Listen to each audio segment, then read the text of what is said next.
we did get to the top of the steps, and then we'd hear the dog. There's a huge cross, something like 8 or 9 feet tall, suspended over the altar.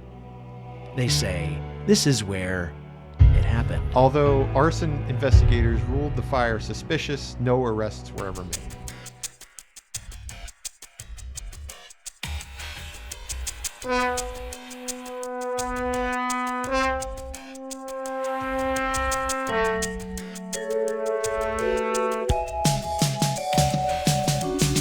Welcome to Into the Unknown with Mike and John, Season 3, Episode 2. 2.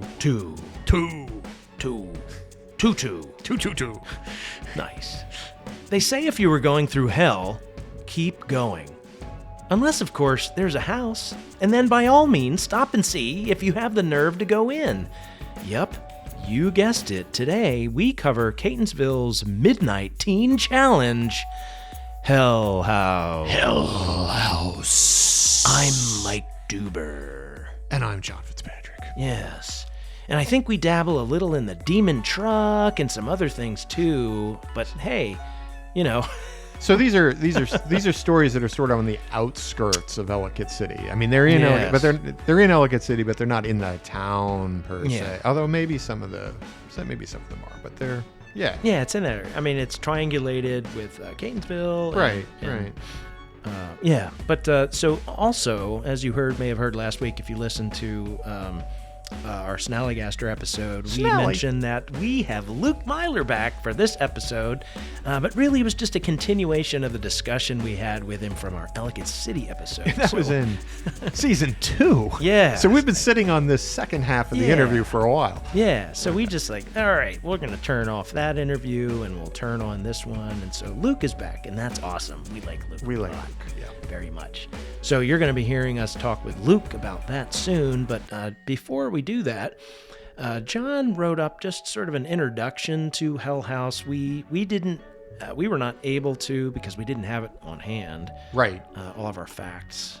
And so John was nice enough to give us an introduction. We're going to jump over there now. Okay. We're going to do it now. You want to jump in now? Yeah, Let's do it. I'll just jump in. And this, I should mention, this has also been requested by a few people along the way. So, yes. Hopefully this will scratch your itch. A lot of them had questions about what the real story was, which is why we're going to dissect that, the history of what is Hell House. Yeah. And it's, So we'll talk. And remember, as you learned, it's not a house and it's not in hell. No. That's a spoiler, I guess. But John, what are we talking about here? Hell House was quite the topic when Mike and I were teenagers. But I think we need to orient our listeners. Not everyone grew up in Maryland. Yeah. And even those that did might have heard about Hell House, but only got the scary stories or never went anywhere near the site. You know, people like me who are too scared or too goody two-shoes. Is that even a thing anymore? Do the kids friends. Use that word? Yeah, the goody two-shoes. I don't know. There's probably better terms out there now. Okay. But I can tell you, Poindexter? No, that's really old. Okay. So 2 things first. The proper name for the place and the location. Yeah. Let's nail that down. Hell House is actually St. Mary's College, and it is located near enough to Ellicott City, Maryland, to be confused for being another feature of the town. Mm-hmm. So you can consider this one an Ellicott City series episode, number 2, if you're obsessively keeping track. Well, that's true. Yeah. Technically, St. Mary's College is in Ilchester, Maryland, which is in Howard County between Ellicott City and Elkridge. Ilchester overlooks the Patapsco River, and across the river is Catonsville, Maryland, in Baltimore County. What's left of the school is near Ilchester and Bonnie Branch Roads. Yeah, we're talking about back in the day. It was ruins. It was ruins. We'll get to that. We'll get to how it right. became ruins and why. And and what people were saying about the ruins. Yeah. So at least part of the campus is now within Patapsco State Park and actually off of a hiking trail. I'm still unclear whether any of that remains, and we will be talking about what remains of the buildings. Well, if any of it is still on private land. So if you go looking, exercise caution if you go legend tripping. Do your research and certainly obey any signage. Yeah, we're not telling you to trouble. go anywhere and do anything. Right. This is for entertainment. But you can apparently... Don't do stupid stuff. Yeah, you can apparently access some parts of this today. So I can't resist... Yeah, but there's nothing there. I can tell you that there's nothing there. I mean, there's still dirt and land as far as I know. But I mean, like, all the ruins are gone. Yeah, it's still... It's been removed. It's been don't- removed. It's been I removed don't like think- Henryton was, and I mentioned that. I think Yeah. something's still there. Is it? Yeah, I think the altar is still there. But since I've never been... The entire point of like I know. removing it was to not have people go up there and do dumb things, because there's very dangerous places you can get killed. Yeah, you yeah, can get that's killed true. out there. Okay. Like there's a train tunnel. There's also there is a tunnel. There's a bridge next Tunnel's to the got its own tunnel. legend. So you could exit the tunnel running from a train and embark upon the bridge and get really in trouble. And people have. Oh, People yeah, have we're going to fallen. talk about that. They have. Okay. Well, Okay. I'll just let you do your thing. Okay. I can't resist setting the historical stage. So let's talk about St. Mary's College. First, don't get confused. That's right. John didn't go to school here. Yeah, there are many, many similarly named entities spread across the whole state of Maryland. It's Maryland, and it was, of course, founded by Catholics. And just so you know, John has the same marble mouth from last week. Yes. But for us, it's like 10 minutes later. Everything from the original sentiment of St. Mary's City in St. Mary's County in southern Maryland to, as Mike mentioned, my alma mater, the private Catholic affiliated Mount St. Mary's College, now University in Western Maryland. Let's not forget St. Mary's College, which is part of the Maryland State Public University system and located not far from the original site of St. Mary's City, the colonial settlement in southern Maryland. Got all that? There's going to be a Etc. quiz. You got all that? Now, if you didn't grow up here, I wouldn't blame you if you needed some kind of scorecard, but this is different. St. Mary's College in Ilchester was a religious seminary founded originally as Mount St. Clemens in 1868 by the Redemptorists, a Catholic religious order. The name was changed to St. Mary's College in 1882. Students would spend 6 years or so at the school and graduate as ordained priests. The seminary operated all the way up until 1972, when the enrollment had declined to the point that only 10 students graduated. And for context, 1972 was when John and I were born. So when we were born, it was closed. It was shuttering its doors. A quick side note, for a long time there was a church congregation associated with the college, Our Lady of Perpetual Help, OLPH, which still exists, but it is now in a very different location, but it continues to serve the Ellicott City community. Okay. And there's a couple of those too. People are Yeah, like, OLPH. There There's are a couple of those. Yeah. There's one in Woodlawn. Gets confusing fast. It does. Yeah, they are I had to go lady look of it all up. the names. Okay. Okay, so to set the stage for the scary stories a bit, St. Mary's College was closed for over 10 years when we entered high school. The property was sold to a developer who was seeking county council approval to convert the facilities into apartments. In the meantime, the St. Mary's buildings were left vacant and slowly grew more unkempt. But as we shall learn, they were definitely not left unattended. That's right. Yeah. So Yeah. Yeah. now let's hear some of the rumors surrounding the closing, the whispered stories that became legend. Mike, if you would, please. Oh, sure. Okay. Well, I wanted to give you something to do. no, that's fine. Okay. Is there any prompting that I need going into this, director, or just read it straight? I mean, do I need to be like a something? It's a first person view. Okay. So you All right, might. so it's just an anecdote. that It's I'm an reading. anecdote. Okay. Pretend like you are telling this story. I got you. Okay. I wasn't sure if you wanted me to. I'm sorry. I should have prompted you before we like started Sean recording. Connery. Like, No. to get to Hell House, you have to climb a creepy set. Okay. Because I missed that prompting last time, and I thought I would just ask. Oh, no, All right, here no, we go, no folks. special prompt. I Okay, mean, if you want to read it in the style of Bozo the Clown, Or Mickey Mouse. Mickey Mouse. Hey, everyone! To get to Hell House! No, my falsetto voice left a couple of years ago. Okay. I'll do my best. To get to Hell House, you have to climb a creepy set of stone stairs called the 99 Steps to Hell. You'll only see 66 of those steps going up. They say on certain nights of the year, Halloween probably, the ground opens and the remaining 33 steps descend to a gated hellmouth. If you're brave enough to climb past the overgrown weeds, brambles, and reaching tree limbs, be sure to stop at the top and close your eyes. People say there's a cold spot on the top stair. A brisk chill will overcome you and make you shiver, as if your soul was about to leave your body. One time when we went there, my girlfriend stood in the cold spot and just started crying uncontrollably. She sobbed for minutes, and no matter what we did, we couldn't help her stop. When I put my arms around her, she was freezing to the touch. Some of the guys I've taken up there report feeling anxious. When you open your eyes to look around, you'll see evidence of a fire on the crumbling building. As you walk around, another part of the building looks like someone took a wrecking ball to it and caved it in. If you look up into the old windows, now open holes in the brick, you swear that sometimes you can see faint flickers of light, like someone walking with a burning candle.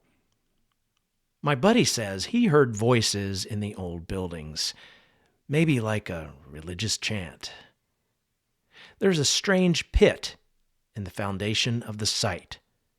Some folks say it was a swimming pool for the school, but I think it looks more like an entrance to the underground. Some others claim it leads to tunnels under the property. The more you look around, the more curious things you find. There's an old greenhouse, but it's dangerous because so much of the glass is shattered now. There's also an altar surrounded by pillars and covered over by a round canopy.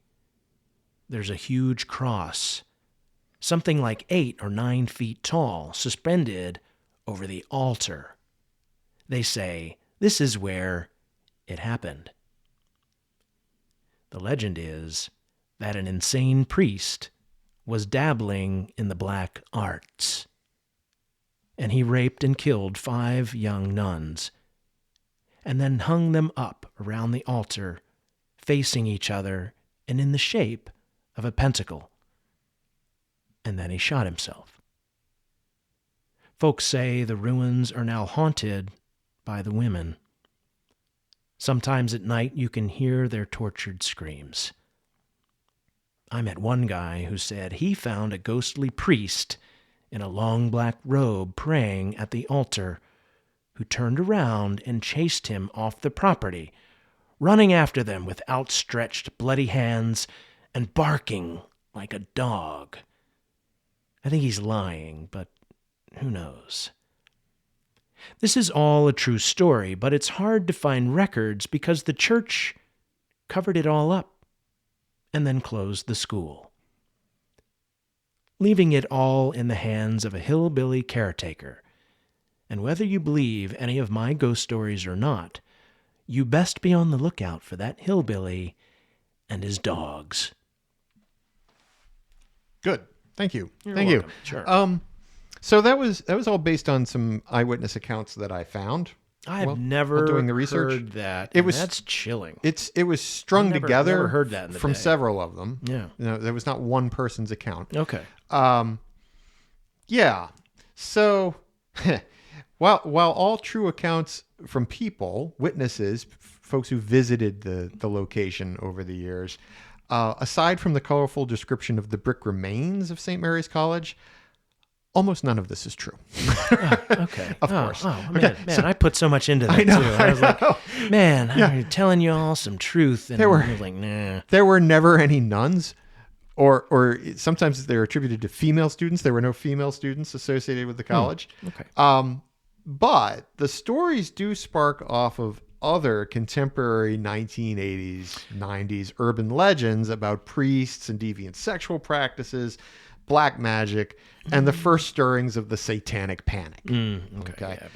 And however, if you go there today, the most impressive ruins are long gone, having been razed in 2006 for safety.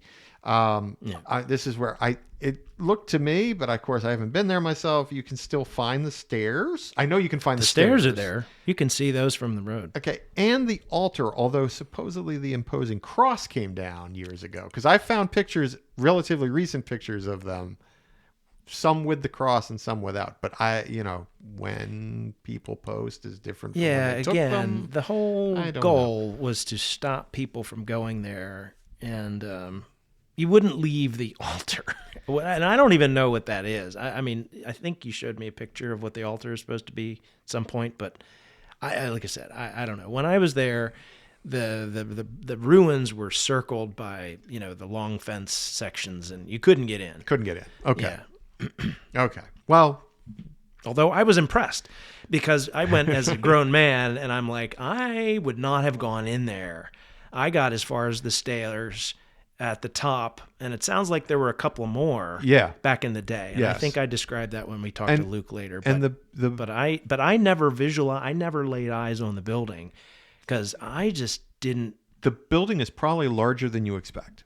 It was Yeah, originally yeah. it When was I saw originally it, a I was- 4-story building, and then Yeah. they added a 5th level to it many years ago. But Yeah. so it was big. Yeah, it was big. It When was I got there, big. I was like, this is what we were going to go into? Yeah. I would have never gone in there. And there, No way. Yeah, I mean, and extensive too. Yeah.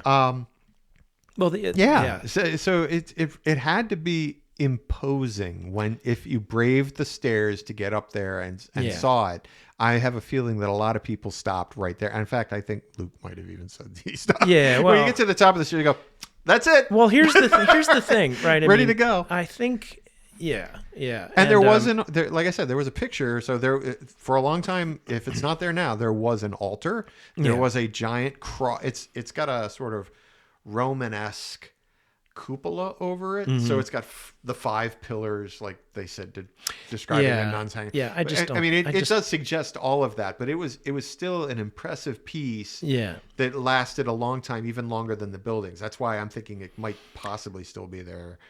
Yeah, my recollection. But again, It was eerie. I'll tell you what. We'll just go back there, and maybe in a pin report we can say we went back there and we stood on grass, and you never knew anything was there. Yeah. And the other thing that altar obviously became a real focal point for graffiti. Yeah, and there were yeah. some photos. Well, and inside all Yeah, over. all over the that place was when it the was still thing. There there. was the outside altar, but I also heard that inside the building, in the basement, there was rooms that, like the red room or something, if I remember. Sure. But anyway, Yeah. but I see. I'm looking ahead a little bit, and we do get into the hillbilly. I'll tell you, like Okay. what I don't think in our interview with Luke, because I listened to it a little earlier. I didn't get to like the point. Like I didn't experience it, but my friends that did, and I'll tell you that. So let's keep moving. Okay, we'll keep moving. What is true is the presence of a dangerous caretaker and a pack of guard dogs. Yeah. And if there ever was a real boogeyman of Hell House, he was it. Right. His name was Alan Rufus Hudson. Interesting. Okay. I'm sure it was shocking to the brave teenagers who trespassed on the property to suddenly discover that 80% of the stories were baloney, only to suddenly hear a baying pack of Rottweilers and a crazy old coot brandishing a shotgun and shouting, "Who's there? Who's there?" Talk about whoops. Yeah. Well, and that's the thing, because, I'll just pepper in a little bit here. Okay. I mean, as a kid, like, it was trespassing for one. And the other thing too is, I don't know about other people, but I know me, is like getting in trouble Yeah. was like, I had it good. I mean, you know what I mean? Like getting in trouble was worse. Like, hey, but you get to go see in the bottom of Hell House. It's like, yeah, but I don't want to be caught by the cops for one. because Yeah. that was a big Well, danger. it sounds that was like- a huge danger. It 'cause sounds when like you'd have been better off getting caught by the cops than this guy. Well, yeah, but the other thing is we knew that guy was up there too, and I didn't necessarily want to go running up against a guy with a shotgun. No. Or dogs. So Hudson. So anyway, that's why it wasn't just like, oh, it's a spooky place. It's like there's a real threat there, and the guy's unhinged. So Yeah. keep going. Yeah, this is cool. Okay, Hudson, often termed the hermit or the hillbilly, basically fit whatever stereotypical image you might have in mind. An imposingly large, disheveled, unkempt man. And indeed, he did carry a shotgun and led a pack of guard dogs, often unleashed and allowed to run Yeah. freely through the ruins Yeah. of the school. Yes. He was not afraid to use either the dogs or the firearm when he found interlopers on the property. In fact, victims sued Hudson in 1991 and 92. So this is, that's when we were in college, but that's still within our heyday, alleging that they were, He was there a long time. the victims sued him alleging they were falsely imprisoned, meaning he would not allow them to leave on their own. So it was not just a case of, you best get off my property. He threatened them and attacked them with his dogs, and they accused him of beating them. Yeah. Okay. One trespasser apparently fell while trying to escape and broke his pelvis. So to your point about just the physical danger of being on the property, Hudson was arrested on May 11th, 1996 for assault, battery, and assault with intent to murder after shooting a young man. Whoa. The story unfolded that Hudson encountered the man with a group of friends on the property during the night and ordered them to leave. The group, however, returned at 6:30 the next morning armed with baseball bats and found Hudson with his shotgun. That's when he shot him. Wow. The charges against Hudson were eventually dropped because now these people have come back looking for trouble. Yeah, right. Yeah, that's defense. I mean, Yeah. and who knows how that? I mean, do we know how that played out? I don't they have came a- back trying to beat him to death. Yeah, it certainly looks that way. Wow. I did not go pulling the legal records or anything on this, but interesting. they're out 96, there. huh? And the point simply is this old guy was dangerous and a little bit unhinged. Yeah. On Halloween night, 1997, the latest trespassers lit a blaze that consumed the ruins. I'm sure that the rotten structure and decades of trash burned very brightly. Although arson investigators ruled the fire suspicious, no arrests were ever made. The blaze inflicted secondary damage to the caretaker's house, and it became condemned. Partly there was some fear that one of the walls of the main structure would collapse on top of it. There were rumors that Hudson died in the fire, but that is not true. So if you're out there and you've heard that, not true. As those rumors extended, now you'll hear tales that the caretaker and his spectral dogs also haunt the property. So that's the story about Hell House that I've got. Okay. You want to talk about anything else before we get to only Luke? that I or- just to validate that again. I tell part of this story in the interview coming up with Luke, and he tells his part. I got to the top of the steps, but if I recall, I was with myself, and I remember the 17-year-old guy named Tom, and I think my buddy Chris was with me, and we heard a commotion and ran because, well, let me back up a little bit. It was the three of us were going up the steps.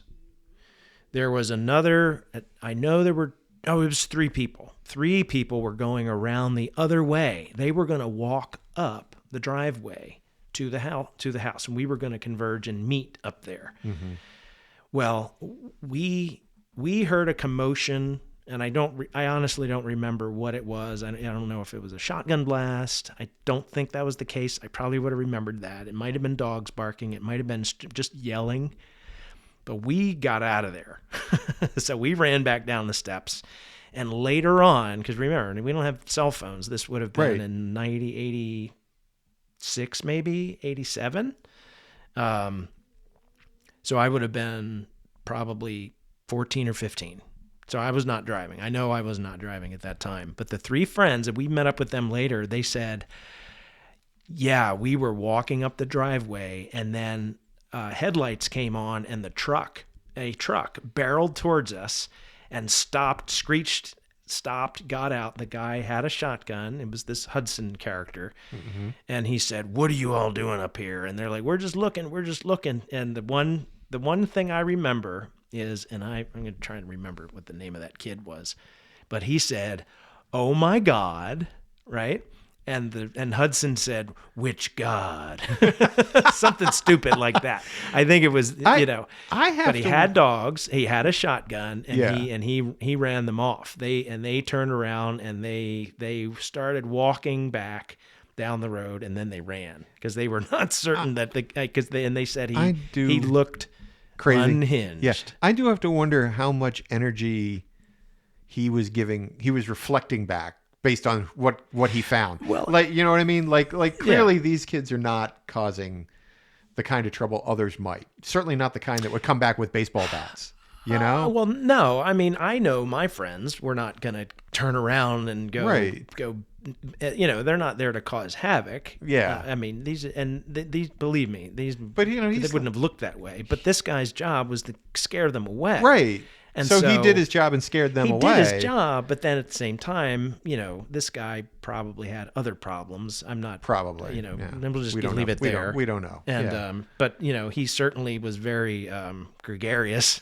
Yeah, that's one way to put it. Efforts. That's why I asked, how much did he give back of what he was being given? Is really when it comes down to it. Yes, he was prepared with his dogs with his shotgun, and that's intimidating enough to scare away folks like you or me. But there are other people who are going up there to do more nefarious things. Right. And he doesn't know the difference. Like, he can't know what he gets until he gets there. It's like it's another 3 groups of people. And and frankly, the one guy was a teenager, a pretty big guy. He was a football player, if I recall. Yeah, that's the other thing. All of a sudden, he's there, and he's a big dude. So a linebacker from high school. Yeah, and he's not a small kid. It's like, look, you're going to go. Yeah. Yeah. So, but I'm just validating that that group went up that side, and he definitely encountered them and warded them away. But yeah, interesting. So okay, we ready to throw it over to our interview because we just got to do I think so. Edit transition and sure, and then off we go. Okay, gang, enjoy another discussion with Luke Meiller.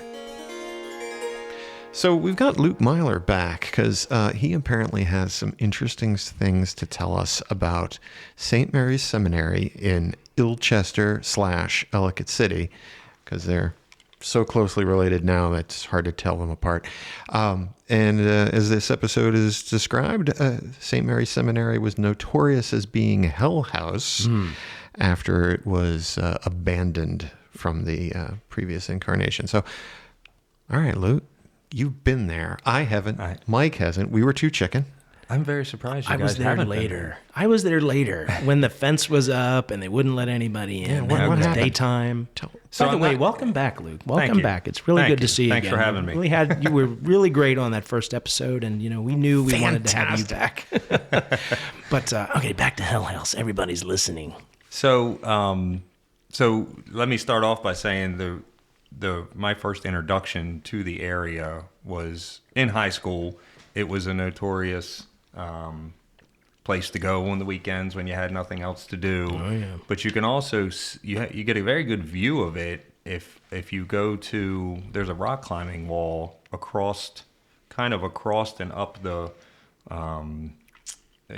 I guess it's River Road, I think, is the road that goes down by, it used to be an old, could have been a paper mill. There was a paper factory. Paper factory as well. Mm-hmm. So on one side you have the Hell House, and then on the other side, I believe there are some railroad tracks there. It goes up to a good rock climbing wall, and I remember seeing that as a kid because there's a trail you can take down from basically behind the Candlelight Inn, which is on Frederick Road there. If you follow that down, so you get a really good view of what it looks like now. I mean, even back then, it's still even a little more torn down. But when we used to go, there was 2 or 3 times that I went where we did get to the top of the steps, and then we'd hear the dog. So let's start with the steps. You got to set Okay. the scene for the people who Okay, aren't sorry. from Maryland. Maybe Even the gonna ones who throw in are some in music. Maryland. Two Catonsville guys here, and I'm like, how do you not know what Hell House is? No. You got to remember there's a... Well, we may have people in Sweden that are like,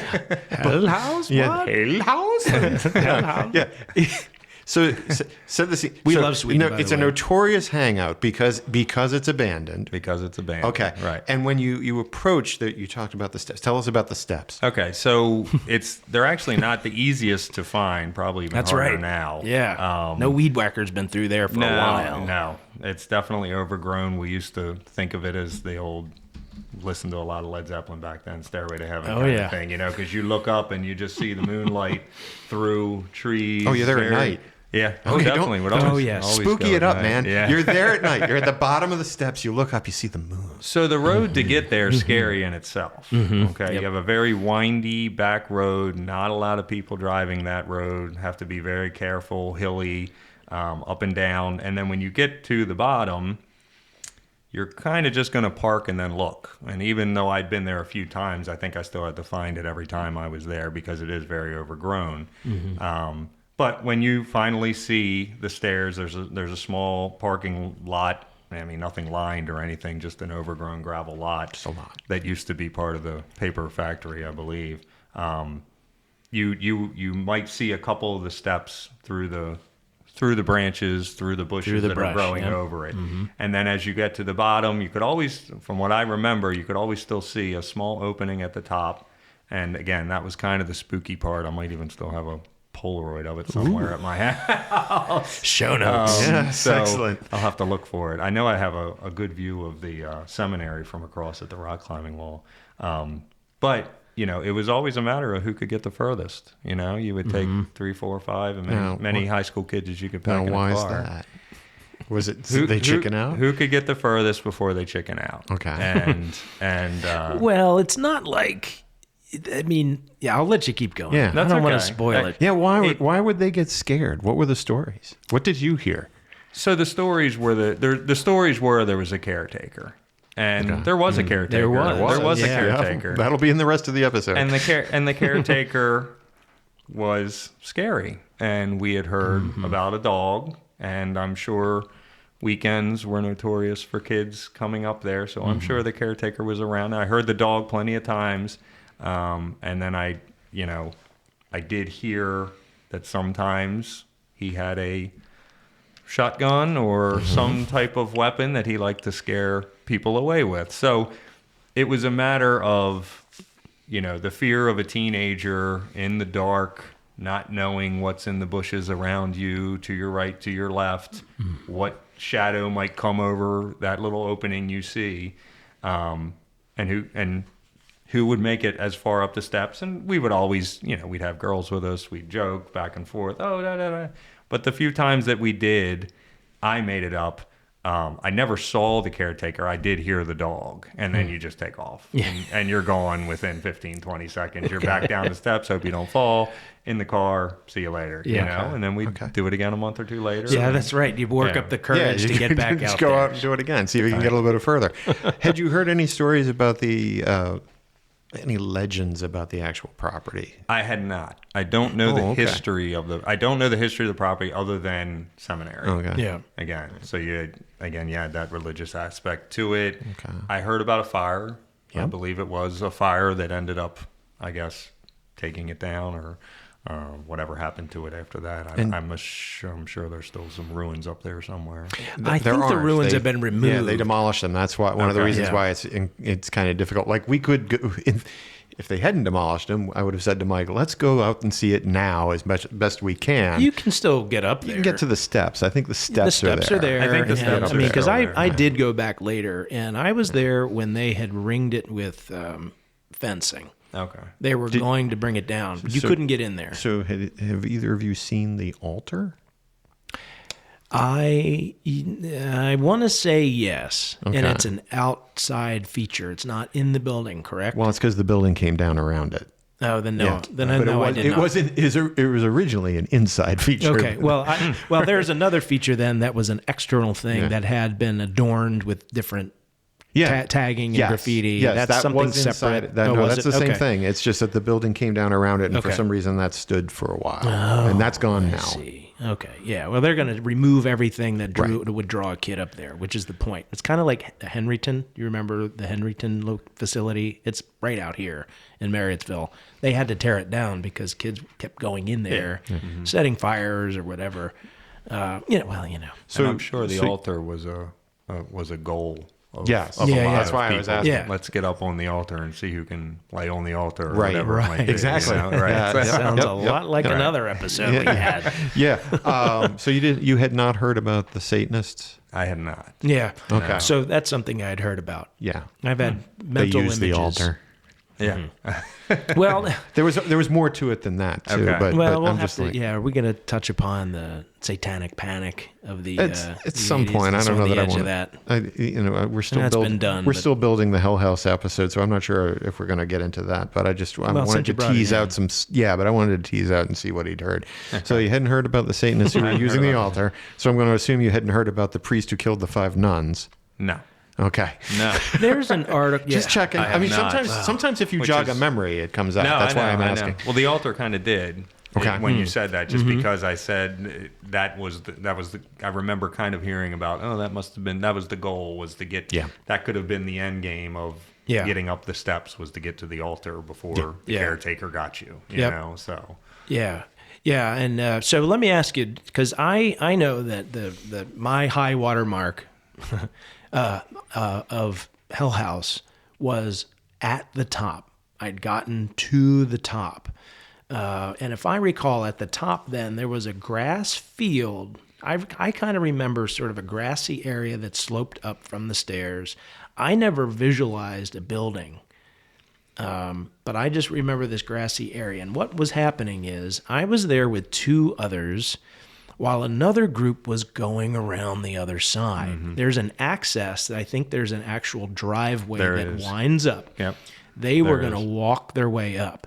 Now, John, I could share this story now, or we could wait, but Luke's here. And Yeah, I may as well let's just- milk Luke for all we can. Yeah, I was going right, to while say, we because have I him. mean, I don't want to launch into mine. No. That's the one memory that I have that is not mine, but I was there when it happened to others. But did you go like up and touch the brick of the buildings? No, Didn't just get to up the there. top of the Okay, steps. gotcha. Yeah, and again, drawing a memory, I remember one of the times that we did get to the top, there were 2 or 3 other cars down Yeah. the bottom that came after us. See, that's always one of the things I And wonder about with it's these almost stories. like we were taking turns. Like, oh, it's, How many other people are there? If we were were St. saying Joe 20 slot. guys, Cardinal Gibbons guys, exactly the Catonsville guys. We were St. Joe, and Mount Hebron was coming Mount in behind Hebron, us. You yeah. know, so there was a little rotation queue up. going It's on. like there. open table. You know, I'm at Yeah. the 920 slot at Hill House. Right. You know, That's exactly we it, we yeah. plan to get to the altar. So Yeah, we for got the double booking. record, I have handed Luke some photos of the steps so that he can look at them and verify that those are We'll point to the indeed the book. steps. Yeah. And you can Definitely. hand Yeah, that let me over to see. Mike. Yeah. Oh, yeah. I remember that for sure. Yeah. Yep. I And there are remember. some pictures, if you turn back a page, I think, of the brick buildings Yeah. before they got demolished. Yeah, I do remember that. Okay. Yeah. Yeah, it's pretty substantial. Yes. But yeah, and terrifying. I remember it being very scary. Yeah. I mean, you were out there, and yeah, you had your friends with you, but they were just as young as you are. Now, I remember having a teenager that was about 3 or 4, probably a good solid 4 years older than us with us, and it still felt terrifying because when you looked at him and when he was scared, you knew you were in trouble. So, yeah, that's interesting. You looked at him, you could see he was scared. You knew you were in trouble because, okay. It's just funny when you hear it out loud, but I know exactly what you mean. What do you mean? Did I say something wrong? No, not at all. 'Cause It's just, a lot of it's, times I of, can't of remember. course he was terrified. He was a teenager too. Well, he was 17. Yeah. I mean, he's up there, and it's like, yeah. 17 still get scared. Yep. Is that was a very real caretaker, as I understand Yes. it. So this was a real guy. I had heard the shotgun stories. The dog would go at your heels, or worse. I've heard it all. So I think that was again, the case. we're still building out the episode as we conduct the interview. But yeah, he was arrested at one point for shooting somebody, a teenager, young adult. Okay, yeah. we'll have that story in the episode too. Yeah. But we can make sure we tie all these pins together. Right. He was arrested. He was convicted, I believe. Do you have a name on the guy? I mean, I don't need it. I do have a name, but I'd have to dig it That's out all right. real quick. We'll have it in the episode and the rest of it. Yep. Okay. Well, there any other adventures you had in town? Because I know there were Seven Hills Road. We'll be right back.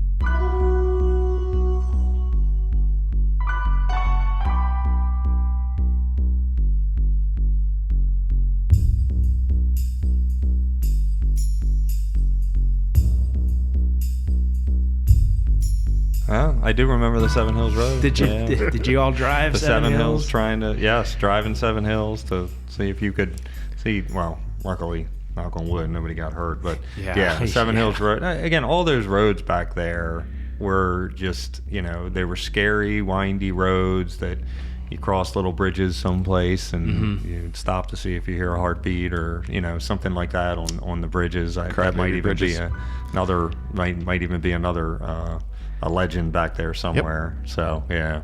Yeah, we've got there a story. You remember the group of friends that I hung out with, right? Oh, yeah. Do you remember a guy from that group, Gary? I won't go with last names. I believe Gary. so. I think I know who you're talking Gary about. was said to have complete air with a borrowed, I'm doing air quotes, a borrowed car. I definitely know who you're talking about that.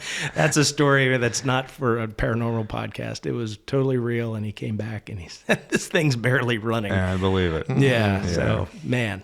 But yeah, there's a paranormal story. If you're not familiar with Seven Hills, it's the demon truck. Yes. And so if I've not heard we of that find one. somebody Wow. that- Not heard See, of that. isn't this interesting how much you haven't learn been about? to Hell House, and I haven't heard of demon truck. It's right. interesting how much you learn about your own area Oh, when you yeah. start Right. doing something like this. Yeah. Yeah, right. so the Seven Hills Road is that's the nickname because there are actually 7 hills. Yeah. Is it it's a- College Road? Is that the actual I name? think it is because it's College the one that Avenue or leads College right up Road, out of yeah. Ellicott City. Right. Yeah. And the story is that if you can hit that 7th hill right at midnight, a ghostly truck with a demonic driver will appear. And I've heard a couple of variations, and in fact the most recent variation I heard was that the driver has no head. No. Of course, what was funny was what was funny We've was got the a person. theme this season. Yeah, the person who told the story said, I just wasn't sure if when I looked back, it was because you can't see past the headlights into the Yeah, cab or if he yeah. really didn't have a head. But the driver kept saying, I don't see his head. I don't see his head. I was like, this is a well-told tale. That's but- probably because your head's in the In the way, wheel yeah. in the footwell, Yeah. hiding. But the storyteller had no last name, but was definitely a contemporary of ours based on the age and when it came out. And she was a 16, 17-year-old girl driving around with her bestie. Yeah. And I was like, gosh, that story sounds familiar. Mike. Yeah. Wow. Well, depending on which way you're going and which 7th hill you hit, Right. when you're coming down the other side, it comes to an end and there's a left or right turn. So if you're speeding away, you could go to your doom. Right. I mean, and there's nowhere to stop, and you would be in trouble. Yeah, one of the stories is that when you get to the end of the road, the driver will stop. But of course, you have to get to the end of the road. Well, if you're he's trying to if run you're you off tearing it the whole away, I hope time. your brakes work. Yeah. You know, Yeah, scary road. It is a scary road. Yeah. it is. Well, I'm taking it. I've had some pretty good speed on it. I wouldn't say that I got air. No. But fairly close. Tried. It's a lot of fun. Yeah, for sure. All right. So, what other areas are any coming to mind? Because I know you mentioned the the Patapsco Female Institute, and before I think there's a fence around that now. Is there? No, it's open. Is it open? Yeah, it's We used it's to go used over as there a too. theater for the most part. I was It's a gonna part say, of I the think park. it's a Oh, theater. okay. Yeah. Okay. Yeah. I may be remembering a different time when Yes, I think we had to go through. It has been closed off. For any police officers listening, this was somebody else. I'm your legal advisor on this. I'm sure the statute of limitations has gone by, and since you're not giving a year, they can't. That's true. Well, I went right through the fence. There was a big old hole, and we went in there, but we didn't go far because that was also a really scary place too, for sure. Yeah. No, I had never gone up to that. I know it's there, and I had heard some stories about it, but I had never gone up to that one. Okay. That's kind of on the other side, up and around Ellicott City. Yeah, that sort of overlooks right up there on the court. Yes. Right above the courthouse. More going towards the courthouses. Mm-hmm. Yep. Yeah. So it's a spooky area. It is. It's a spooky area. It is, and I'd be interested to hear, and John might have something on this, what if there's any stories about the old mill, which is now obviously being renovated. But, the one on the Baltimore County side of Catonsville. Yes. Oh, the paper mill? So I have not found any yet. Okay. But I am curious about that as well. Yeah. Well, while we're looking for pins, And Oella. I'll just go ahead and ask you. Oella. Mm-hmm. Yeah. Oh, there's lots of age back there. Yeah, for sure. It's as old as Ellicott City. And it's also tied to the mills. So I'm sure there's something there, but I haven't found it yet. Yeah. I'm still looking. Well, and as that... Oh, go ahead, Luke. I was going to say, anything with the train tracks, the train tunnels that are all around there? Yeah, that's what I figured too. Yeah. Okay, good. Yeah. Good. Yeah. Along with my question. Yeah, Mike, I think Mike wants to do like the Confederate story at some point with this. We can tell you about it if you want. What else is there? I think there were some deaths on the B&O train track from Baltimore to Ellicott City. So there are a couple of standard like railroad stories about, he's out there with the lantern trying to search for his head and you go through the tunnel type stuff. But they're not as famous. They've sort of died down a bit. And the reason is that they're pretty standard. So it's more like, there's nothing that ties it in. Right. One of the things I'm curious about, and I don't know, this will probably get edited out. I'm curious about the two teenage girls who were killed, and whether or not that's going to become a story. And I have heard some rumbling about there being people who have heard teenage girls giggling around that area. No, we won't edit it out. I mean, the life and death is part of this town. Period. Yes. And that's how and I've always maintained that that's one of the, especially if you're a non-believer, but one of the purposes of ghost stories is to have a cultural memory of the history of the town in a very different way from the actual written, boring, so-and-so bequeathed the land to the land next, bequeathments and land tax bequeathments records. and tax records that we love to talk about. It's so and on the one side it is, I'm sensitive to the fact that I don't want to start a ghost story about the two teenage girls. But I am not surprised that it gets remembered in that way, because that's a natural sort of process of folklore in order to maintain a memory, and it is respectful in that sense. There are some other stories about Ellicott City where I'm not sure the ghost story is respectful, but does retain a memory of a tragic event. But well, we could start with the train museum right there. It may have its own specters and ghosts in the building itself, and then but anybody that's a docent there or knows that place may sense something new wandering through, but you got to ask them, right? They're going to know if like you said, the vibe is a very good way to put it. People can grasp onto that idea, right? This place feels off. We could go ask around the town and see, is there anything new that you feel, right? This is something different. I know what this feels like, but this is something new and different. Yeah, it goes back to the joke about how all the ghosts are dressed as Victorian age people and not, somebody who died in the 90s screaming, it's Britney bitch. True. or a Valley Girl accent from the 80s or anything like that. But those things will come around eventually in some way, shape, or form. Yeah, I mean, and if you really, well, the ones, like you said, John, people want to understand history in a different way than the boring presentation, and another way to do it, right? It's an immediate visceral connection. It's a connection, and it really tells, you're able to kind of talk about the horror of someone's passing right. in a way that's different.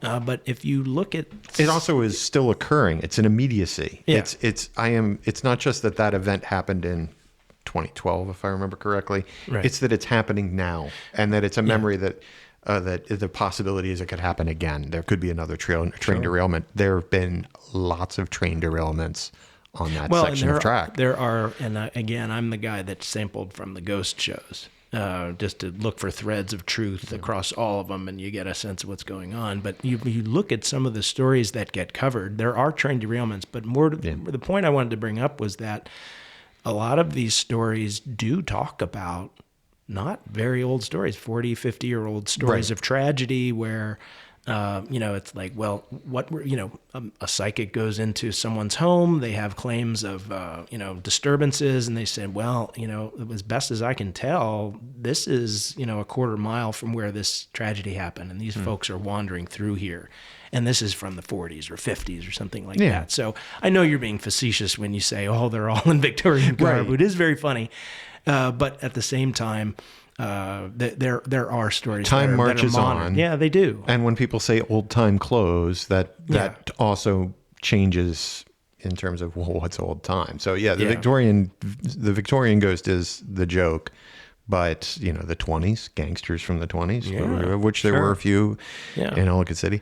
The 40s, the 50s. Mm-hmm. The ghost that haunts the judge's bench. You familiar with that story? Well, I am familiar with the judge's bench, but not the ghost. Not the ghost. Why did we invite him on? But not of the... I was imbibing the spirits. Is that bad? No, That's called possession. So that story, I believe... I'm trying to remember the name. We're going the other way in Ellicott City. My brain didn't go to that side of Ellicott City. Yeah. The judge's bench ghost dates back to the 60s or 70s, if I recall correctly. I'm not familiar with that ghost. Yeah, well, I did. There's so many ghost stories. I'm sure that it's hard to keep them all in the front of your brain. Makes you wonder. This was not the property I did the research on. I did it on your building. Yeah, that's all right. But it's that one surprised me because it was much more recent. So apparently, in the 50s to the 70s. The town had not been gentrified yet. It was still very working class. And the people who lived there were, in many cases, immigrants, I think mainly from Europe. Mm-hmm. And the people who owned the judge's bench at the time had a daughter, a teenage daughter, did not want her to date anybody from the town because they figured they were all ne'er-do-wells and ruffians and rogues and vagabonds. So she, of course, immediately fell in love with some boy in the town, the same age. The parents freaked out, tried to tell her, you're forbidden, blah, blah, blah. And of course, she hung herself. And apparently this is true from what I can tell. Now, I'm sure the story, as I'm telling you now and remembering it, is probably a bit embellished, but apparently the daughter did commit suicide in that time frame of the 60s, 70s. Mm-hmm.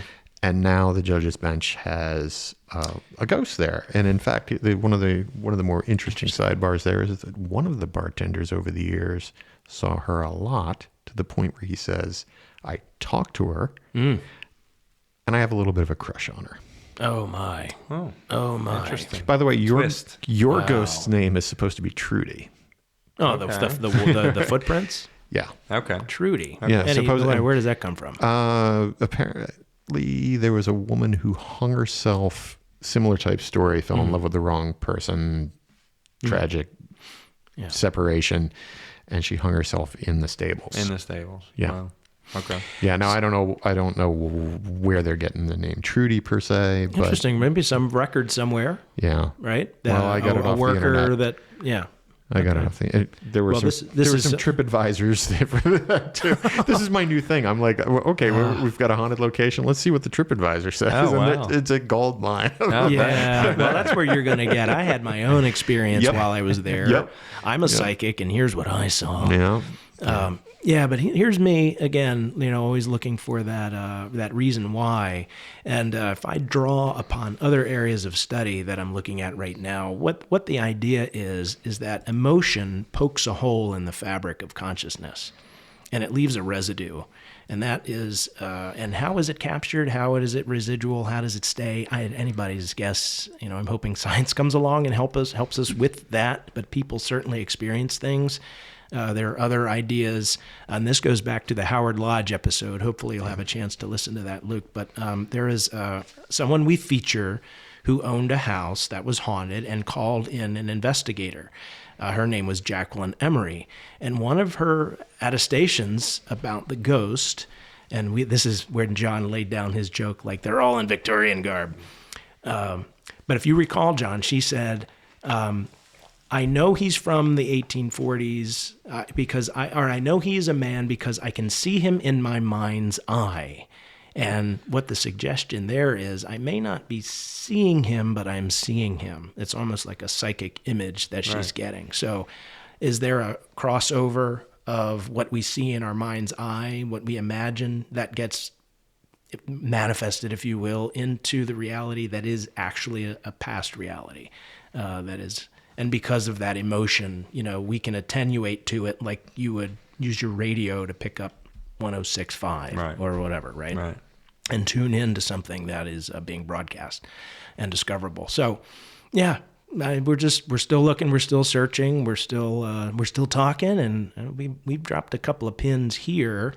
And you're a good pin, Luke. Frankly, if we want to bring you back on, would you mind joining us to have a discussion? Anytime. That'd Definitely. be great. Yeah. It does add a new dynamic. Yeah. And absolutely does. I think we'll be able to use this as like B-roll and find snippets to bring in at different times. Yeah, this whole conversation is gold.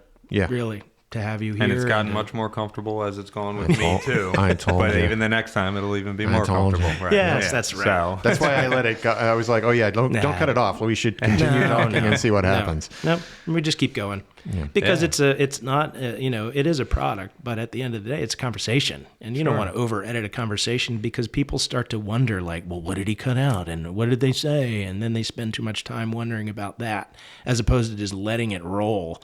We have a tendency to just let it roll. Right. So I'm thinking, John, that like I won't be doing a lot of splicing on this. This will be like, I don't know, the Hell House episode.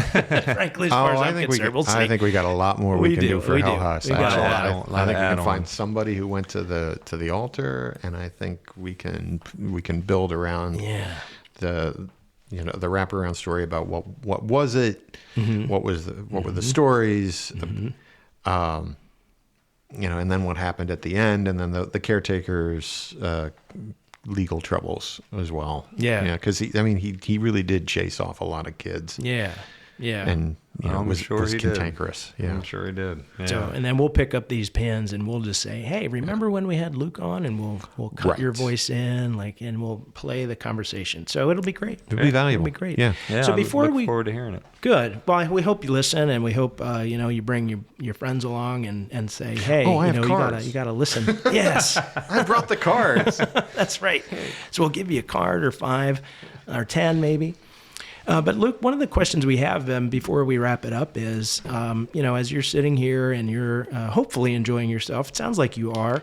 Who else would you talk to if you wanted to go and find paranormal information? Or is there anybody that you're aware of that has stories that maybe they'd like to share? And we don't want to put you on the spot. If you're like, let's, we'll get back to that. Yeah, it could be something I'd have to get back to you with. Okay. No one right offhand jumps out at me as someone who I truthfully. But you'll be surprised. What'll happen now is that it's jarring. Now I'm thinking about it. Yeah, but you'll go on and hand out the cards or tell somebody, oh yeah, If someone else were to have asked me that, I would have immediately thought of you. Yeah.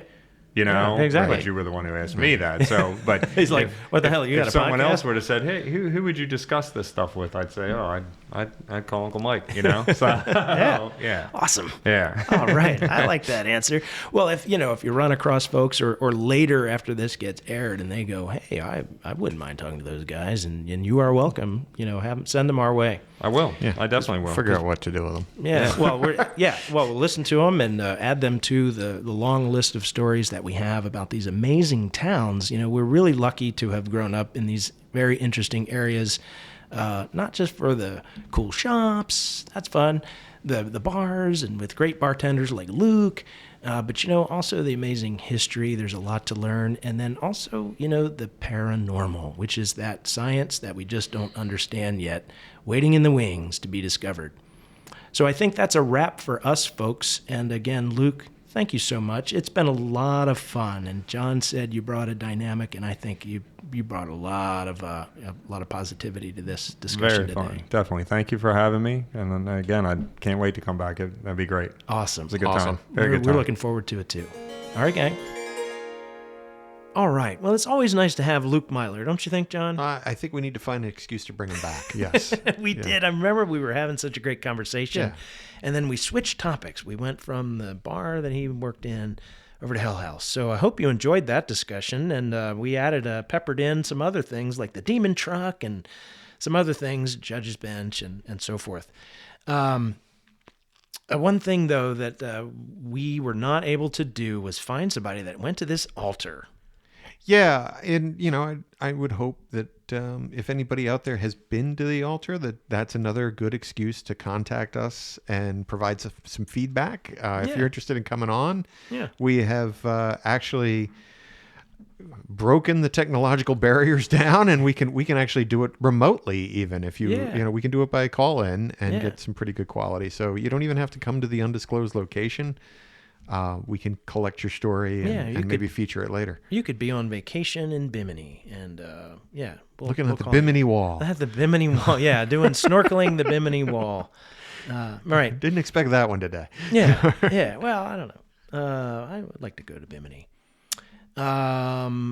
Okay, so we couldn't find anybody, but if you have news that you'd like to share, we could certainly squeeze you into another visit to Ellicott City when we come back, because there's lots of stories there. All right, good. Well, we'll close this one out, and frankly, I'm blanking on what we're doing next, but I think we're piecing this one together a little bit more bespoke, in a more bespoke fashion this season. So, do you know where we're going next? I am trying to recall if we're doing. Well, it won't be Braddock's Road. That's further on in March. We have that for in March, and we might be doing the return to the paranormal consciousness study. We've got Skinwalker Ranch coming up. We've got Mystery Hill. Got some interesting. Now, ones.